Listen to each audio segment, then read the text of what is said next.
Hello বন্ধুরা, কেমন আছো তোমরা সবাই? আশা করি অনেক অনেক ভালোই আছো। আর তোমাদের ভালোবাসায় আমিও অনেক ভালো আছি, কারণ তোমরা আমাকে যে পরিমাণে ভালোবাসা দিয়েছো এবং সাপোর্ট দিয়েছো তা আমি কোনোদিন ভুলতে পারবো না। তাই তোমাদেরকে মজা দেওয়ার জন্য আবারও একটি নতুন গল্প নিয়ে হাজির হলাম। গল্পটি শোনার মতো, আশা করি তোমাদের দাঁড়িয়ে যাবে এবং তোমরা হাতের কাজ করতে সবাই হেডফোন নিয়ে বসে যাও। যদি আমার গল্প শুনে মজা পাও তাহলে অবশ্যই আমার চ্যানেলটি সাবস্ক্রাইব করবে। তো চলো বন্ধুরা, আমরা কথা না বাড়িয়ে আসল গল্পে চলে যাই। আমি একটি মেডিকেল কলেজ থেকে পড়াশোনা করেছি এবং আমি মহিলাদের বেবি হওয়ার কাজগুলি দেখাশোনা করতাম এবং এখন আমার বিয়ের বয়সও হয়ে গেছে। আমার বাবা মায়ের কাছ থেকে বিয়ের জন্য অনেক চাপ আসছিল। আমি এই হাসপাতালে কাজ করছি গত 2 বছর ধরে। কিছুদিন পরে আমার বিয়ে, কিন্তু আমি এখন যার সাথে বিয়ে করছি তাকে বিয়ে করতে আমি চাইনি। আমার বাবা মা আমাদেরকে লেখাপড়া করে ডাক্তার বানিয়েছে। এখন তারা বলছেন আমাদের ইচ্ছামতো বিয়ে করতে হবে। যখন আমি ফোনে ব্যস্ত ছিলাম তখন আমি একটা খবর পেলাম। আমার সাথে থাকা একজন ডাক্তার আমাকে ডেকে বললেন যে রাতে এক মহিলার সন্তান হয়েছে। তোমার রাতের ডিউটি ছিল না, অনেক অদ্ভুত সমস্যা দেখা দিয়েছে। আমি বললাম কি সমস্যা? তখন তিনি বললেন রাতে একজন মহিলা এসেছিলেন, তিনি একটি সন্তানের মা হতে চলেছেন। তার সন্তান খুবই দুর্বল ছিল। আমি নিজের চোখে দেখেছি যে তার সন্তান শীঘ্রই এই পৃথিবীতে আসতে চলেছিল, কিন্তু আমরা শিশুটির এই পৃথিবীতে নিয়ে আসার সাথে সাথেই জানি না শিশুটি কোথায় নিখোঁজ হয়ে গেল। আর সে কোথায় গেল কেউ জানে না। কিন্তু কেউ কেউ বলছেন তার সন্তান তার স্বামীর নয়, বরং সে ছিল অন্যের সন্তান। সেজন্য সে সন্তানকে এই পৃথিবীতে আনতে চায়নি। হয়তো ঈশ্বর সেই শিশুটিকে তার শরীর থেকে উধাও করে দিয়েছেন। সেই শিশুটি কোনো পশুর শরীরে চলে গেছে। মহিলাটি যখন থেকে কথা শুনল তখন থেকেই সে পাগল হয়ে গেছে, আর তার পরিবারের লোকজন তাকে এখান থেকে তুলে নিয়ে গেছে। আমি বললাম এটা কি করে সম্ভব? সে বলল হ্যাঁ, আমরাও বিশ্বাস করিনি। কিন্তু শিশুটি যখন নিখোঁজ হয় তখন সে কোনো সিসিটিভি ক্যামেরায় ধরা পড়েনি, কোনো ঘরে তার কোনো ফুটেজও ধরা পড়েনি, কাউকে তাকে বের করে নিয়ে যেতেও দেখা যায়নি। আমরা জানি না কোথায় গেছে। আমি নিজেও অবাক। ওর মা ওই মেয়ের সাথে ছিল। সে বলছিল আমার মেয়ের উপর কালো জাদু হয়েছে। আমি অবাক হয়ে বললাম আমি রাস্তায় আছি, এসে তোমার সাথে কথা বলছি। আমি ভাবছিলাম এটা কি ধরনের সমস্যা? কিভাবে নারীর শরীর থেকে উধাও হয়ে গেল একটি শিশু? যে ডাক্তার এ কথা জানালেন চিকিৎসক হওয়া সত্ত্বেও তিনি এমন কিছুতে বিশ্বাস করতেন। এইসব ভাবতে ভাবতে আমি আমার গাড়িতে বসে হাসপাতালে ঢুকলাম। যখন দেখলাম আমার সামনে এক অদ্ভুত দৃশ্য। দেখলাম একটি মেয়ে যে একটি ঠেলা গাড়িতে একটি পশুকে রাখে সেটা 2 পাশ থেকে ধরে দাঁড়িয়েছিল ও পাহারাদারের সাথে ঝগড়া করছিল। এই প্রাণীটাকে হাসপাতালে নিয়ে যেতে হবে। পাহারাদার রাগ করে বলছিল এখানে মানুষের চিকিৎসা হয়, এটা মানুষের জন্য, পশুদের নয়। কিন্তু বারবার সে তার সাথে ঝগড়া করছিল এবং সেও কাঁদছিল। আমাকে একজন ডাক্তারকে দেখাতে দিন। আমি এই দৃশ্য দেখে প্রথমে পাশ দিয়ে যাচ্ছিলাম, কিন্তু তারপর আমি আমার ড্রাইভারকে গাড়িটি পিছনে নিয়ে যেতে বললাম। আমি সেই মেয়েদের দেখে গাড়ি থেকে বেরিয়ে এলাম। আমি বললাম আপনাদের কি সমস্যা আছে? সে বলল তুমি একজন ডাক্তার।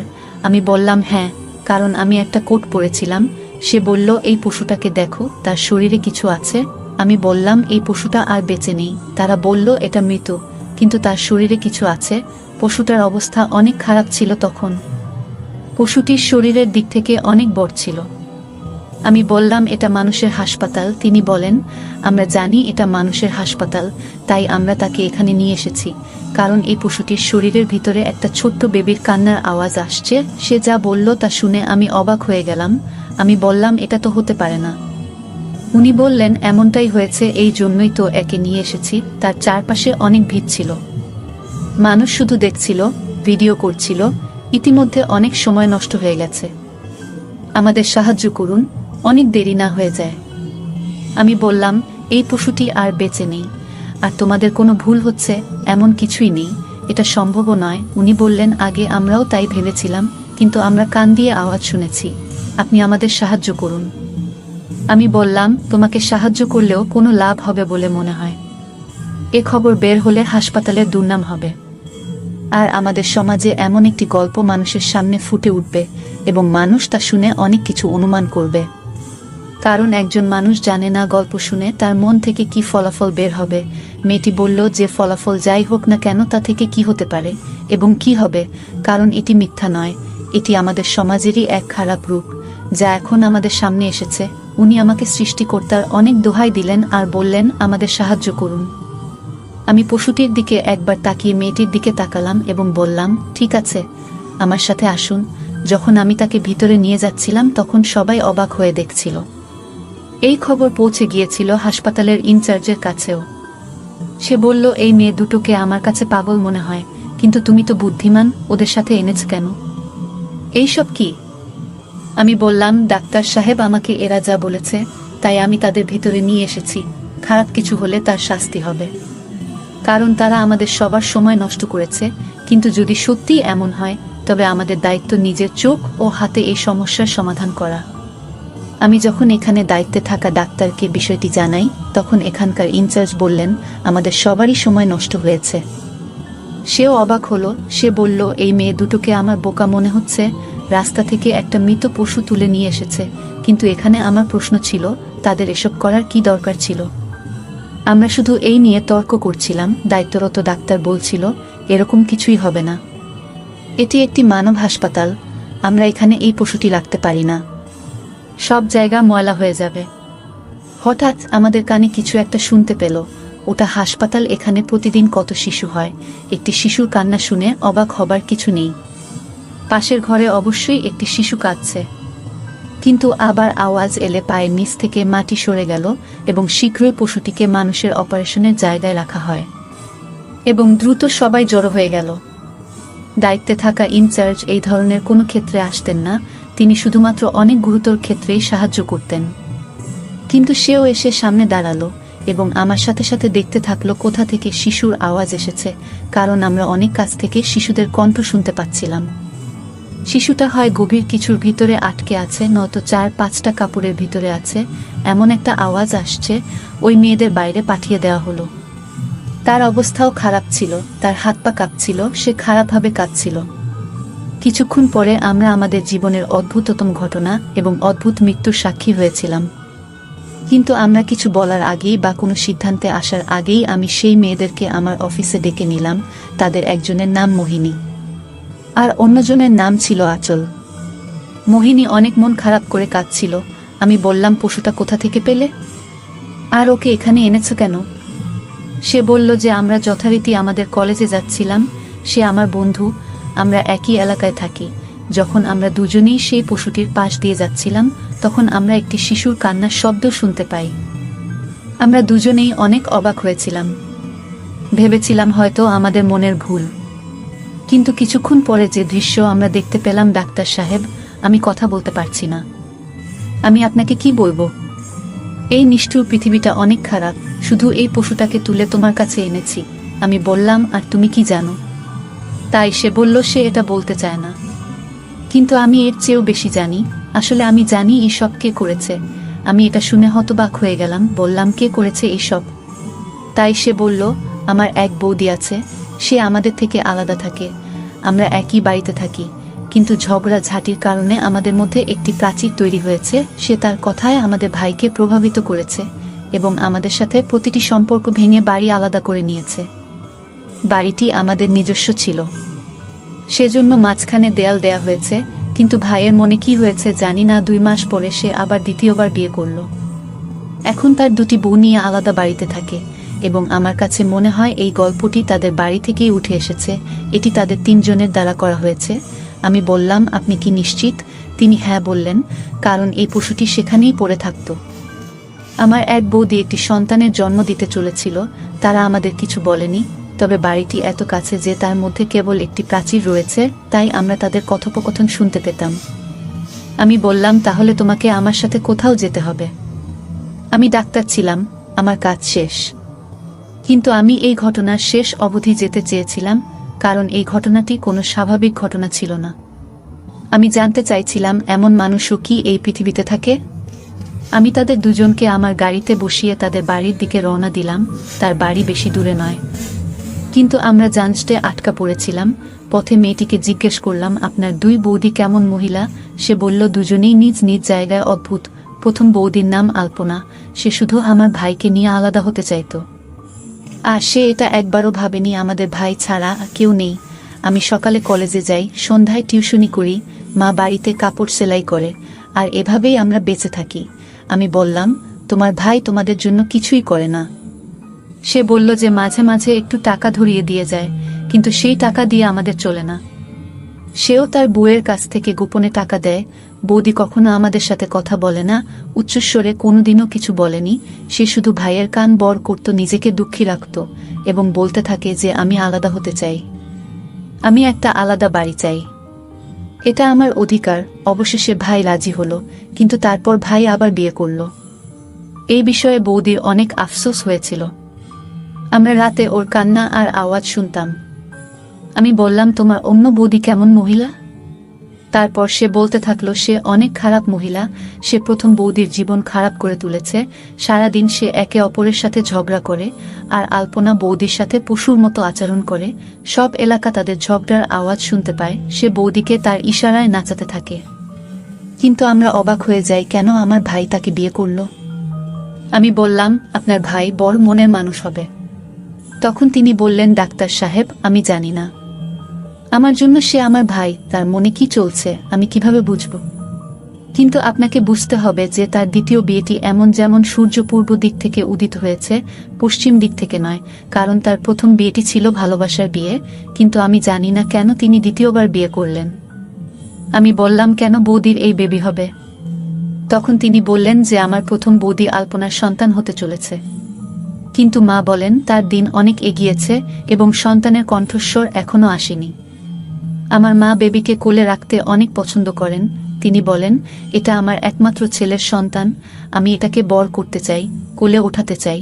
কিন্তু বৌদি আগেই বলেছে যে এই বেবিটার সাথে আপনাদের কোনো সম্পর্ক নেই। মা দিনরাত কাঁদে, চিন্তিত থাকে, মাঝে মাঝে অনেক রেগে যায়, আবার সেই লোকগুলোকে অভিশাপও দিতে থাকে।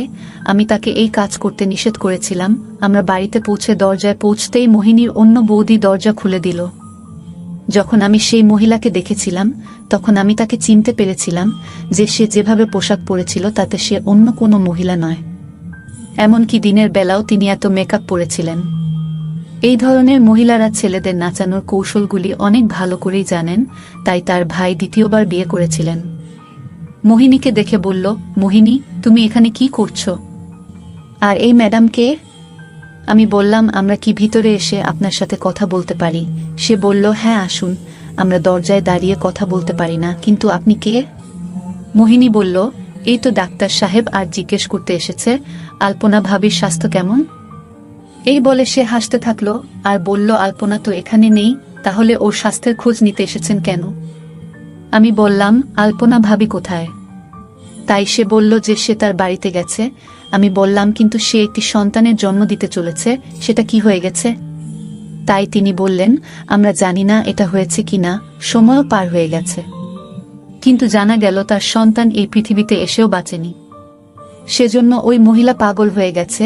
এই জন্যই তোর ভাই ওকে বাপের বাড়ি পাঠিয়েছে, এখন আর ফিরবে না।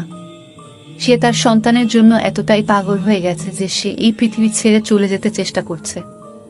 যদি সে এই পৃথিবী ছেড়ে চলে যেত তাহলে দোষটা আমাদের সবার উপরেই পড়ত। সেজন্য সে এখান থেকে চলে গেছে। ভালোই হলো চলে গেছে। আমি মোহিনীকে বলতে থাকলাম যে যদি তাই হয় তাহলে সেই শিশুটি কোথায় যে আর এই পৃথিবীতে নেই, তাকে কি মাটি দেওয়া হয়েছে? তখন তার খারাপ বৌদি উত্তর দিল খুব অদ্ভুতভাবে। সে বলেছিল যে তাকে মাটি দেওয়ার কেউ ছিল না, তিনি আগেই চলে গেছেন এই পৃথিবী থেকে। ওর কথা শুনে আমিও রেগে গেলাম। আমি বললাম, মোহিনী চলো তোমার অন্য বৌদির বাড়ি যাই, কিন্তু তার আগে আরও একটা জরুরি কাজ আছে। আমি উঠে বাইরে রাখা একটা খাটে বসলাম। মোহিনীও আমাকে দেখে অবাক হতে থাকলো। এইবার আমার রাগ হলো, আর এইসব করার অধিকার আমার ছিল। আমি একজন ডাক্তার, আমার কাছে রিপোর্ট ছিল, আমার সাক্ষী ছিল। আমি জানতাম ওই মহিলার সাথে কি করা উচিত। তিনি বললেন, কাকে নিয়ে এসেছেন? না জানি না, চিনি। আমি আপনার অতিথি হয়ে এসেছি আর আমাদের জিজ্ঞাসাবাদ করতে এসেছেন। এখন আমি জানতাম আমার কি করা উচিত। আমি ওই মহিলার কথা কাজ মোটেও পছন্দ করছিলাম না। সে তার স্বামীকে ফোনে ডেকেছিল, কিন্তু সম্ভবত সে কোনো কাজে ব্যস্ত ছিল। ফোনের ভিতর থেকে একটা কণ্ঠ এলো, আমি এখন আসতে পারবো না, 1 ঘন্টা পরে আসব। আমি 112 ডায়াল করে খুব তাড়াতাড়ি পুলিশকে ফোন করলাম। মহিলাটি বিষয়টি জানতে পেরে অদ্ভুত অবস্থায় চলে আসে। এখন সে রেগে যায়, কখনো কথা বলে, কখনো বলতো আমাকে এখান থেকে বের করে দাও। আমি বলেছিলাম আপনি এখান থেকে যেতে পারবেন না, পুলিশ আসবে এবং তারা নিয়ে যাবে। কিছুক্ষণ পরে পুলিশ এলো। ভাইকেও ফোন করেছিলাম, তিনি একজন বিচক্ষণ মানুষ ছিলেন। তাকে সব বললাম, সেও অবাক হলো। এখন তিনি আমাদের সাথে ছিলেন। আমি পুলিশকে ওই মহিলাকে ধরতে বলেছিলাম, কারণ ওই মহিলা একটি শিশুকে চুরি করেছে এবং চুরি করার পরে সে তার সাথে একটি খারাপ খেলা খেলতে চেষ্টা করেছিল। সে একটি বড় অপরাধ করেছে। পুলিশের সাথে মহিলা পুলিশও ছিল। তারা বরখা নামের ওই নারীকে ধরে ফেলে। সে অনেক অনুনয় বিনয় করতে থাকলো, আমাকে ছেড়ে দাও, আমি কিছু করিনি। আমার বিরুদ্ধে প্রমাণ কি? আপনাদের কাছে কি প্রমাণ আছে? আমি বললাম, আমাদের কাছে প্রমাণ আছে, কারণ আপনারা যেখানে বসে এই কাজ করেছেন সেখানে একটি খুঁটি ছিল এবং সেই খুঁটির উপরে একটি সিসিটিভি ক্যামেরাও ছিল, যা সামনে বসিয়েছেন হোটেল মালিকরা, কারণ ওখান থেকে তার হোটেলের রাস্তা গেছে। আপনি কিভাবে সেই ভয়ঙ্কর খেলাটি খেলেছেন এবং কিভাবে আপনি একটি নিরীহ জীবনকে ঝুঁকিতে ফেলেছেন তার সব ফুটেজ সিসিটিভি ক্যামেরায় এসেছে। সে তার অপরাধ স্বীকার করে নেয় এবং তার স্বামীও সেখানে এসেছিল। সে বলল, হ্যাঁ, আমি এসব করেছি। আমার স্বামীর বড় বউ একটি সন্তানের জন্ম দিতে যাচ্ছিল। ডাক্তার তাকে বলেছিলেন যে তার একটি ছেলে হতে চলেছে। শিশুটি অনেক দুর্বল, তবে এই পৃথিবীতে সে আসবে। এই কারণে শিশুটি দুর্বল ছিল, কারণ আমি দিনরাত তার সাথে ঝগড়া করতাম। আর সে সারাদিন কাঁদত, কারণ আমার স্বামী আমার বাবার কাছ থেকে অনেক ঋণ নিয়েছিল আর ফেরত দিতে না পেরে বাবা বললেন, তাহলে এই বাড়িটা আমাদের নামে করতে হবে। কিন্তু সে আমাদের সামনেই মিনতি করতে থাকে। আমি ইতিমধ্যে তাকে পছন্দ করতাম, সেজন্য আমি বলেছিলাম যে সে যদি আমাকে বিয়ে করে তার সাথে নিয়ে যায় তাহলে তার ঋণ মাফ হয়ে যাবে। তারপর আমি প্রথম বিয়ে করি, কিন্তু আমার সন্তান হয়নি। তাই আমার স্বামী আমাকে ছেড়ে চলে গেছে এবং আমার অনেক বয়স হয়ে গেছিল। তাই আমি একটি ছোট ছেলেকে বিয়ে করতে চেয়েছিলাম। আমি একে পছন্দ করি, তাই আমি আমার বাবাকে তার সাথে আমাকে বিয়ে করাতে বলেছিলাম, আর যে টাকা নিয়েছিলেন তা মাফ করে দেন। ঠিক এইভাবে আমি ওর জীবনে এসেছি। মোহিনীর মাও এসেছিলেন কোলাহল শুনে। সে কথা শুনে অবাক হয়ে বলল, তুমি আমার ছেলের অসহায়ত্বের সুযোগ নিয়েছ, তুমি মোটেও ভালো করনি। তখন বরখা বলল, তুমি এত অসহায় নও। সে আমাদের কাছ থেকে টাকা নিলে কেন? আপনার ছেলে যদি এত বুদ্ধিমান হতো তাহলে সে কখনোই টাকা নিত না। আমি ছেলেটার দিকে তাকালাম, ওকে নিষ্পাপ মনে হচ্ছে। তিনি একজন অসহায় মানুষ বুঝতে পেরে। বরখা বলেন, আলপনা আমার সাথে বেশি ঝগড়া করত। সে নিজেকে নিয়ে অনেক গর্বিত ছিল। তিনি বলতেন, আমার একটি সন্তান হতে চলেছে এবং আমি আমার স্বামীর কাছে প্রতিজ্ঞা করছি, আমি যখন একটি পুত্রের মা হব তখন আমার স্বামী আমার কাছে ফিরে আসবে। আর তোমার এখনো কোনো সন্তান হয়নি, না তোমার প্রথম বিয়ে থেকে, না তোমার দ্বিতীয় বিয়ে থেকে, কারণ তুমি খারাপ আর এটাই তোমার বড় দোষ। আমি প্রথমে আমার প্রথম সন্তানের জন্ম দেব, তারপর দ্বিতীয়টিও, তারপর তৃতীয়টিও, এবং আমি দেখতে চাই যে সে তার প্রথম স্ত্রী এবং তার সন্তানদের মায়ের পক্ষ নিয়ে নাকি চুক্তিতে আসা কোনো মহিলার পক্ষে কথা বলে, কারণ সন্তান একটি খুব গুরুত্বপূর্ণ জিনিস। একটি মানুষ শুধুমাত্র সন্তানদের জন্য বিয়ে করে। সে নিজেকে নিয়ে অনেক গর্বিত ছিল। আমি তখন সিদ্ধান্ত নিয়েছিলাম যে তার সন্তানকে এভাবে স্মরণীয় করে রাখব। আমি তার সন্তান চুরি করেছি।